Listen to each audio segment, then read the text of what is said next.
/30th anniversary ng Ben's Body.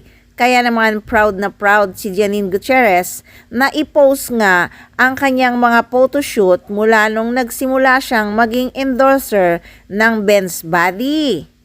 Sa hindi kasi nakakaalam, yan ang first endorsement ni Janine Gutierrez, ang Ben's Body. Kaya naman post niya, "Just Ben's Girl Things, Happy 30th Anniversary, Ben's. Was my first ever endorsement, and I'm so proud and grateful to be part of the Ben's family. I am quiet literally Ben's every day and the legacy of the Ben's as the #1 apparel and more in the Philippines, and apparel-led and continuously inspiring. Congratulations to the Ben's family and what an empowering legacy. Proud Filipino, proud Ben's baby."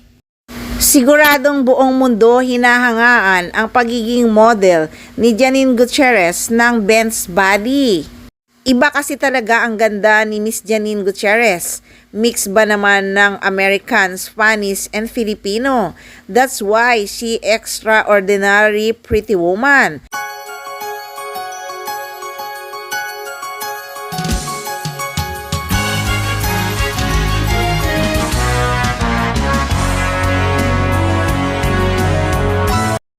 Bagay na bagay nga sa kanya ang movie na Pretty Woman.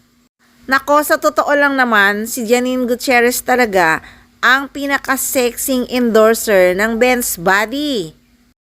Although marami talagang magagandang artista ang naging endorser ng Ben's Body, pero para sa mga fans, si Janine Gutierrez lang ang pinakamaganda at pinaka-sexing endorser ng Ben's Body. Nung nagkaroon nga ng fashion show ang Ben's Body na ginanap sa MOA Arena, hindi ba talagang si Janine Gutierrez ang pinagkaguluhan ng kanyang mga fans at nagulantang ang ilang mga netizens? Sobrang kagulat-gulat kasi ang kaseksihan ni Janine Gutierrez nung araw na yon.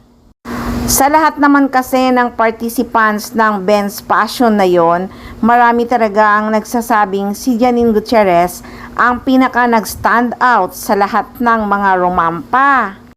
Kahit nga si Sunshine Cruz ay talagang napaka-sexy din nung araw na yon. In short, tinaob talaga ni Janine Gutierrez ang mga nag-participants sa fashion show ng Ben's Body.